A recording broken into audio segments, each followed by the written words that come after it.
Tantor Audio, a division of Recorded Books, presents The Ties That Bind, Book 1, by D.A. Young.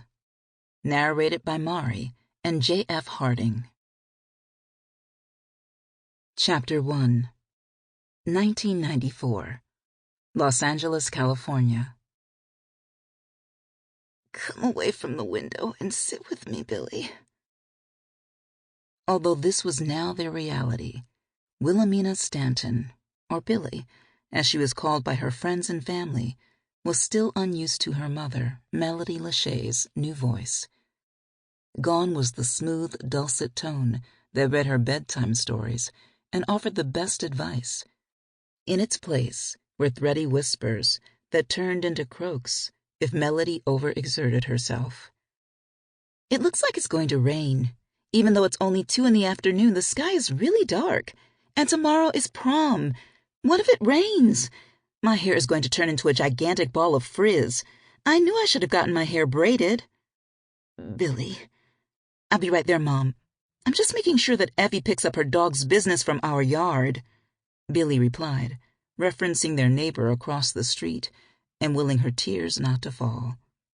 She didn't want to increase her mother's discomfort, nor deplete what little energy Melody had left by having to comfort her daughter. This really sucked, because since discovering her mother was ill, Billy was barely managing to keep it together in front of her mother. Considering her brain was constantly buzzing with suffocating fear, the task was no easy feat.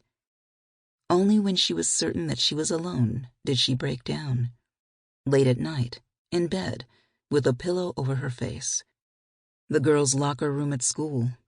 In the car. The bathroom. While showering. The dressing room at Macy's as she shopped for her high school graduation outfit. Trying to swallow the lump in her throat, Billy waspishly added, "I don't even know why she had to go and get a dog that big anyway. Her bungalow is only 1,000 square feet, yet she goes and buys a Great Dane to take up all of it? And the name, Cuddles, really?" Billy. "You can't name a beast of that size Cuddles. You think the other dogs in the neighborhood are going to respect him once they find out his name? Effie should have given him some street cred and named him Killer or Avenger. Something that he can hold his head up high with dignity and—" "Wilhelmina, The rambling words shriveled up in Billy's throat. Immediately, guilt dropped like 500-pound anvils on her shoulders as Melody wheezed and gasped uncontrollably. She raced from the window to comfort her mother, who was struggling to regain her composure. "I'm sorry, Mom. I didn't mean to upset you. I was just—" Billy trailed off helplessly, her stomach heaving and thrashing with despair. That was nothing new. It was the constant state she lived in since receiving the petrifying news. She didn't want to admit that she was still in denial over the reality of what would soon follow. They both knew they were on borrowed time. Melody Lachey Stanton was dying. Her mother and idol was perishing, and there wasn't a damn thing Billy, Melody's personal physician, or her specialists could do to prevent it. It was unfathomable for Billy to reconcile that her kind-hearted, beautiful mother, with her larger-than-life personality, would soon be gone. God was calling her home at only 36 years of age. Melody patted her hand weakly. Her touch was paper-thin, almost non-existent. Billy gently curled her fingers around her mother's fragile fingers and settled into the oversized recliner next to the bed. The chair also doubled as her bed, ever since she'd brought Melody home from the hospital 2 weeks ago. Junie, the in-home nurse, stayed in Billy's room.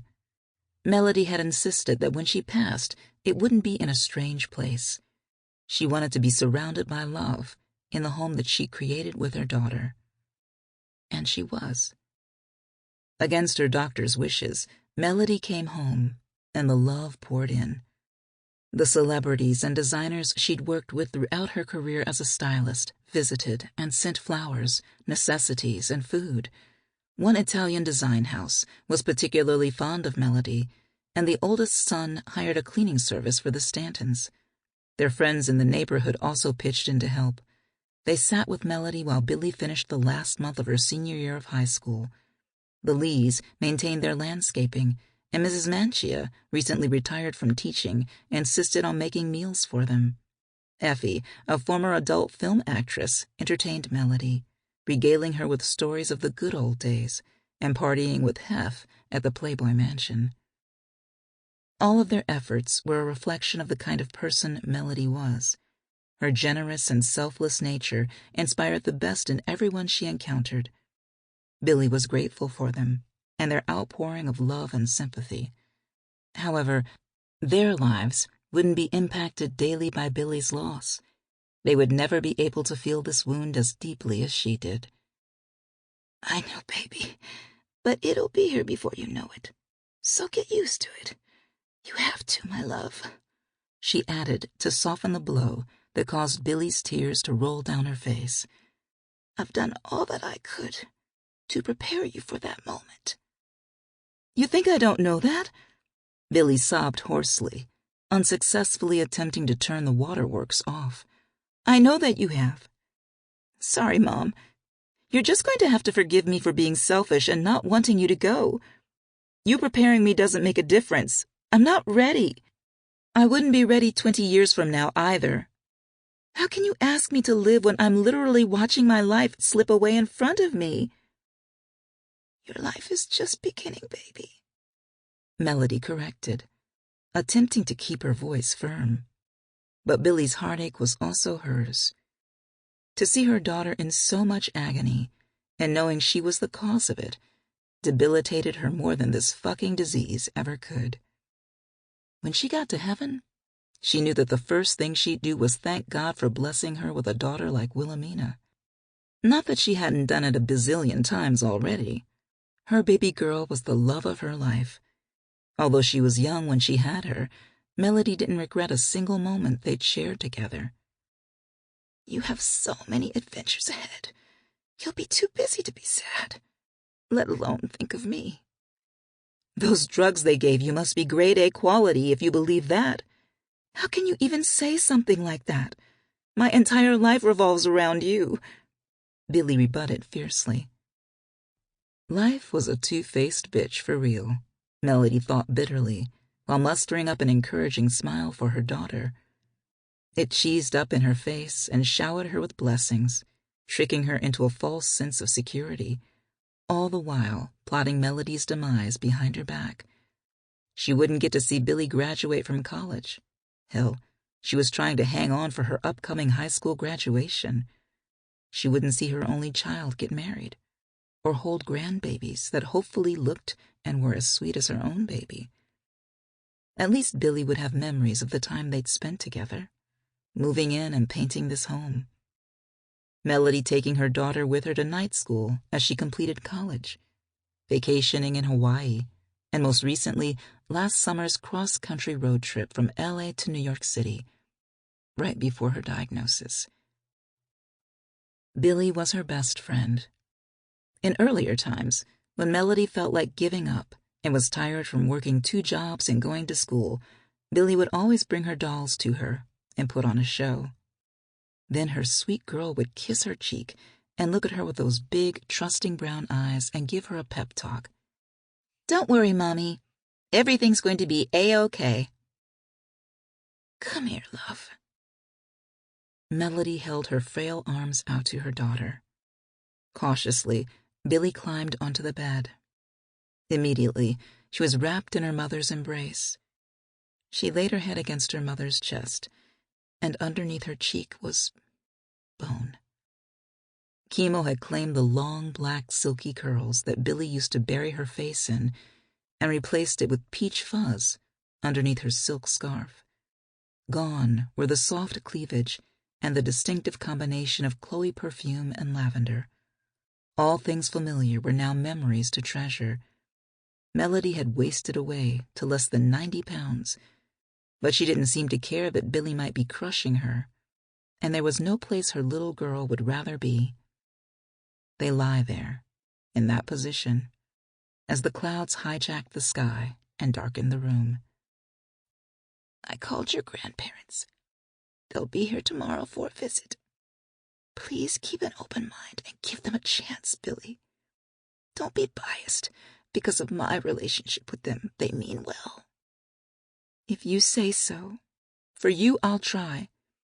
Even if your dad keeps looking at me like I'm something he discovered under his shoe. Pay him no mind.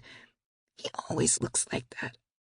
I'm pretty sure he had that same expression on his face the first time he masturbated. Melody assured Billy good-naturedly. Gross! Totally inappropriate. But it'll help you in dealing with his standoffish behavior if you remember that. Now, let's get to the important stuff. Everything in my closet now belongs to you. Melody pressed her finger to Billy's lips when she would have protested. Shh! Don't even act like you haven't been eyeing those vintage Poochie scarves hanging on the back wall. Nope. Sorry. I don't know what you're talking about. Billy denied sleepily as she snuggled in closer to her universe. Sure you don't. Keep everything. Most of it's vintage or will become so in time. What doesn't work for you might work for my grandbabies. You do plan to have children, don't you? Billy's face was hot with embarrassment. Mom, that's so far down the line. Nobody's even thinking about stuff like that. Well, I should hope no one's thinking about that. You've got way too much going on at the moment to let your head get turned around by some boy. The right one will understand that, Billy. The fondness in Melody's tone indicated that she might have experienced such an interlude, making her only child curious as to when it had occurred. Melody lived and breathed her career. In addition to her busy schedule, she was also Billy's biggest cheerleader, attending all her school events and activities, so she had little time for a social life. She dated occasionally, but none of it lasted, and she was completely fine with it. Melody belonged to Melody. She loved her freedom more than she could any man. It was an unspoken understanding between her and potential suitors. They rarely discussed Billy's father. The only thing Melody was adamant about regarding him was that they'd been in love, and she bore him no ill will. How will I know if he's the right one? Billy panicked at the thought of not being able to confide any of this to Melody when the time came. What if he's really a wolf disguised as a sheep? Because your heart will tell you, silly girl. Just be smart about it, and don't forget to love yourself first. And never stay if the love isn't mutual, or it takes him too long to figure it out. You're not a damn doormat for him to use and abuse. Please make sure you live your life on your terms. Go to school. Explore new places. Experience different cultures. Before the love thing happens, Billy, you come first. Otherwise, you'll only resent each other. And everything will go to hell in a gasoline-drenched handbasket. Are you speaking from personal experience? Melody swallowed back the rising tide of unspoken emotion. She was quiet for so long that Billy thought she'd fallen asleep and arose to check on her. Melody gave her a soft smile. No, child. Soap operas. They shared a laugh, and Billy lay back down, urging her mother. Tell me more. What else do you want to know? I've told you everything. Melody pressed a kiss to her forehead. Are you ready for prom tomorrow? I can't wait to see you in that dress. I still can't believe you're letting me wear it.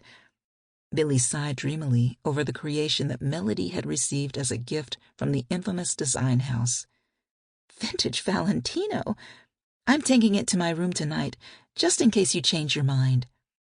Then it will be in good company with my raspberry Chloe blouse, Jordache jean shorts, and Ralph Lauren polos you swiped from my swag bags. Sorry, still not ringing any bells. Why am I even bothering? It all belongs to you now anyway, sweet girl. Melody ran her fingers over her daughter's long single French plait thick eyebrows, and boldly flared cheekbones. Billy could have a successful career in modeling if she wanted. She was certainly striking enough. However, Billy's passions resided in the theater and the arts. She hated being photographed. If Melody wanted a picture of her, she had to be sneakier than the devil to catch an unsuspecting Billy. "My life is going to be unreal without you," Billy sniffled pitifully. "I need more of you, Mommy." "I'll always be with you." Melody fell silent, listening to the distant rumble of thunder approaching. She was exhausted, and her eyes felt heavier than usual, yet her limp arms hugged Billy closer. "You want more? Okay. Here it is, kiddo. Be a badass. A complete and utter badass. Break the fucking rules and mold them to fit you, Wilhelmina. Do what feels right, and never apologize for how you feel. Own your shit. Travel as often as you can. Make memories out of moments." She talked nonstop, and Billy clung to her every word. Melody could only pray that her arsenal of advice left an indelible mark for her precious daughter whenever she needed guidance. Billy listened intently, storing the pearls of wisdom in her heart, and only interrupting Melody once. "Thank you for being my mother. For teaching me to be both graceful and fierce. For giving me a strong spirit, then feeding and nurturing it. I can only pray to become at least half of the woman you are, that I make you as proud as you've always made me, Mommy." Melody's tears fell in her daughter's thick tresses, and her frail body rattled under the weight of her suppressed sobs. "The most important thing to remember is that you only get this one life. Live it passionately is all I'll ask of you. Sweet Billy. Run at it, full tilt, but also know when to pace yourself."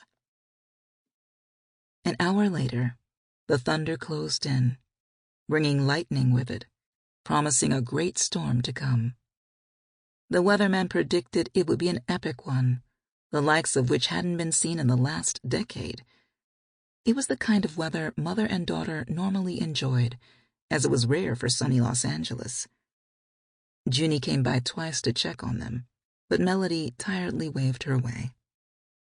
Her throat ached, and her energy was fading fast. Still, she talked, until Billy eventually drifted off to sleep. In her ear, Melody whispered a lifetime of love and happiness, praying her daughter could hear her as she, too, drifted into a peaceful place. A place devoid of pain, luring her in with its coziness.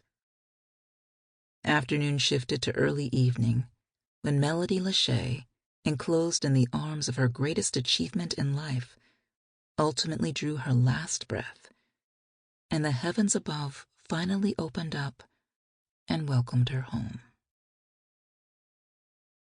Chapter 2. Chatham, New Mexico. "I want my baby back ribs." Lucas Shakes Gomez sang the popular restaurant jingle at the top of his lungs as he settled comfortably into his chair. Grinning with anticipation, he watched his best friend and brother for life, Ransom Lawson, a mutual enforcer for their motorcycle club, the Immortals, remove his leather cut and white t-shirt and place them on an empty chair. Ransom rolled his neck side to side and shook his arms loosely to relieve any kinks. "For some reason, I'm suddenly in the mood for a slab of Chili's ribs. Big, greasy pork ribs loaded with tender, juicy meat and fat, dripping in barbecue sauce. What about you, Footloose?" "I ate breakfast earlier, but I could eat again. Give me about 30 minutes to work up a solid appetite," Ransom replied. "Yeah, sure. Don't mind me. Do your thing, brother," Shakes encouraged him.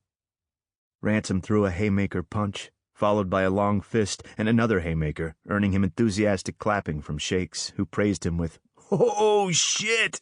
The brother never misses. You see that, Harley?" "Hell yeah. Who'd you think taught him everything he knows?" Harley Lawson responded cockily. He shifted in his chair, stretching his long legs out in front of him. "Not bad for a wet behind-the-ears youngster," he heckled his twin brother. Ransom dropped his fists at his brother's comment. Harley was born 7 minutes earlier, 22 years ago, and never missed an opportunity to remind his baby brother of the fact that he was older. "Fuck off with that youngster bullshit, Harley. You know damn well that I was born with this shit. Only amateurs think it can be taught." Harley gave Ransom both middle fingers, making Shake snicker, and retorted, "Let's just get this over with, pretty boy." Considering they were identical, his name-calling could hardly be taken as the insult it was intended to be. The brothers shared the same heavy-lidded moss-green eyes with sweeping lashes, long aquiline noses, firm lips, and angular jawlines. Standing at 6 feet 4 inches of lean muscle, the only physical difference between them was the way they kept their espresso hair. Ransom's was shoulder-length and wavy, while Harley's was a long, tangled mess that hung down to his elbows. Ignoring him, Ransom went back to working on Dibsy Bishop, the ex-manager of Club Flex, the strip club they were in, and owned by the Immortals MC. It was the only strip joint for miles and turned a healthy profit thanks to the truckers, bikers, and occasional law enforcement passing through. For reasons unknown, Dibsy felt entitled to a cut of that profit for sitting on his fat, sweaty ass, inhaling buffalo wings all day while the girls shook their assets. He began skimming money from the till and shaking the girls down for the tips they made. Fed up with the unfair treatment, the girls rallied together and complained to the president of the MC's Southwest chapter, Slade Lawson, Harley and Ransom's father. Once Dibsy found out the club was aware of his shady dealings, he tried to run. Unfortunately for him, he didn't get very far, only making it halfway to Santa Fe. He was dragged back to Chatham, kicking and screaming by Shakes and Harley. Dibsy's current situation was upside down, literally. Harley and Shakes had him strung up, feet first, from Club Flex's rafters in the middle of the stage. His hands and mouth were bound with duct tape, as Ransom used his bulbous frame as a punching bag.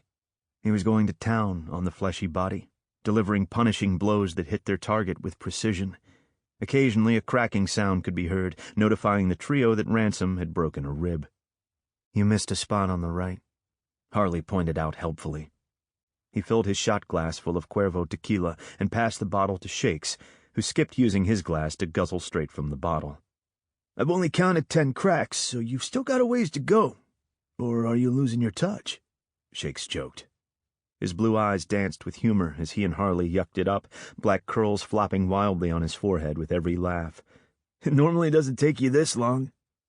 The enforcer snorted at the insult. "Come find out for yourself, bitch. In case you haven't noticed, he's the size of a fucking baby orca. Didn't it take the two of you to hoist him up there? There's a thick layer of lard for me to penetrate." Ransom peered down at Dibsy, whose face was red from agony and exertion. His tears flowed backward, past the receding hairline and into his lank, greasy red hair. "Everything okay down there, shithead?" Dibsy tried to speak, but the tape was too restricting. Ransom grabbed a corner and ripped it off unceremoniously. His prisoner screamed as part of his mustache peeled off with the tape. "Shit!" Ransom backhanded him, splitting his bottom lip open, and he sniveled. "Shut your bitch ass up, you fucking pussy." "I'm sorry, man. I won't ever do anything this dumb again. Let me make this shit up to you. I'll get you guys some money. Tell Slade I'm sorry." Dibsy wheezed through the excruciating pain as blood seeped into his mouth. From his upside-down position and with busted ribs, it was hard for Dibsy to concentrate on talking his way out of the clusterfuck he'd covetously landed himself in. The wintry green eyes glaring down at him were unsympathetic to his plight. "You're going to give us triple what you owe, Bishop." "But that's $15,000, Dibsy whined. "I ain't got that kind of money. Make me a deal." "Is Fat Boy for real?" Shakes guffawed. "Smoke that ass right now, baby brother." "If I kill him, then we don't get our money back," Ransom logically reminded Harley. "Prez wants his money." "I'll get it for him. I swear to you I will. Just let me down." Dibsy begged frantically. "My head feels like it's gonna explode." Ransom produced a switchblade from his pocket and cut the tape from his wrists and lastly the rope. Dibsy howled miserably when his body hit the floor, broken bones jarring against each other. "You have 72 hours to get our fucking money." Ransom tugged his shirt back on, and slipped his cut over it. "Oh, and just in case you're thinking of running again?" Ransom caught the foot-long pipe Shakes tossed him and cracked it against each of Dibsy's ankles until they gave in. Ignoring the piercing wails of anguish behind him, Ransom casually announced, "Now I'm hungry. Inferno? Let's do it, brothers." Harley clasped them each around the shoulders and they exited the strip club. Inferno was the local watering hole and a Chatham institution. Although the town was small, consisting of a mile-long row of establishments, it was prosperous and considered a man's town. After all, it was mostly men who frequented the bar, Pedal Soft Brothel, Club Flex, and Lawson's Automotive. The bikers entered the dimly lit bar, hollering greetings and shooting the shit with the other patrons before settling down at a long table reserved only for the Immortals. It was a tradition started by the bar's previous and original owner, Jonah Rasney, and continued with the bar's current owners, his longtime friend and former employee Marcus Rage Glover, a lone wolf biker who finally put down roots, and his lady love, Lorelei Fitzgerald. "I think we should do something for Pitch when he gets out," Harley suggested, ignoring the way his brother and Shakes cut their eyes at each other.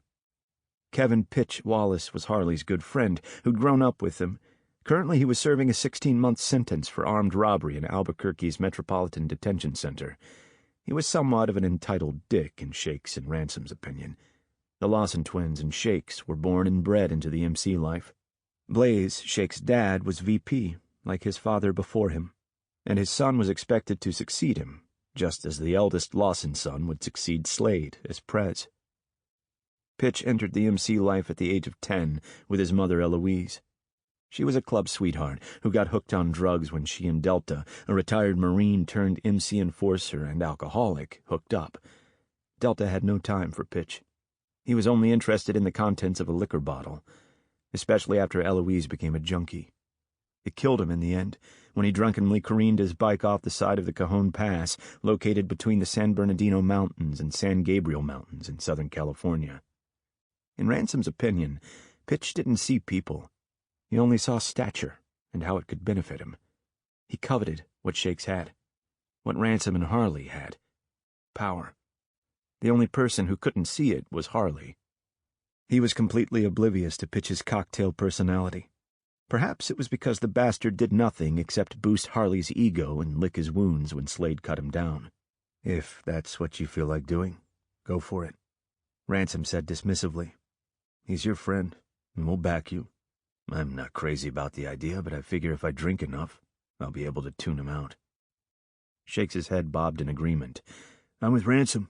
I don't care for him either, but we're brothers, so I'll support the cause, as my pops would say. Or better yet, exclude us and just treat him to a night with one of them hoes at Danny's place across the way. I'm sure he'd appreciate the gesture. Anything's got to be better than all the jacking off he's been doing." "Petrified dog shit has more value than your loyalty, assholes," Harley growled. "You'll get no argument from me." Ransom winked at Lorelei as she sauntered up to their table. "Hey, Lore." "If it isn't the Wonder Twins and Boy Wonder," the older woman kidded, ruffling Ransom's hair affectionately and winking at Harley and Shakes. "What'll it be, fellas? The usual?" "Lorelei, baby, when are you going to run away with me?" Shakes demanded. His eyes deliberately appraised the statuesque, honey-hued goddess with the large, fluffy afro. With a slow lick of his lips, his voice dropped an octave. "I promise you won't regret a single moment of our time together." Harley elbowed him sharply. "You got a death wish or something? Marcus will grind your tiny dick to dust if you fuck with his woman." Lorelei patted Harley's shoulder. "Oh, baby, don't tell him nothing. I got this." She leaned over the table, getting in Shakes' face, affording the raven-haired biker a view of the juicy pair of tits nestled beneath her low-cut black tank top. "Honey, I would have you calling me daddy and crying uncle by the time I was finished with you." To the twin, she said, "I'll get your order started, and Tanika will bring your drinks over." She sashayed away from the table. Leaning around Ransom, Shakes' eyes were glued to her curvaceous ass. "Damn. I'd be perfectly all right with that scenario, too. As long as the lights were off, and we kept the name-calling between us, that is." "What the hell is wrong with you? In our world, that kind of shit only happens in prison," Ransom reminded him. Sample complete. Ready to continue?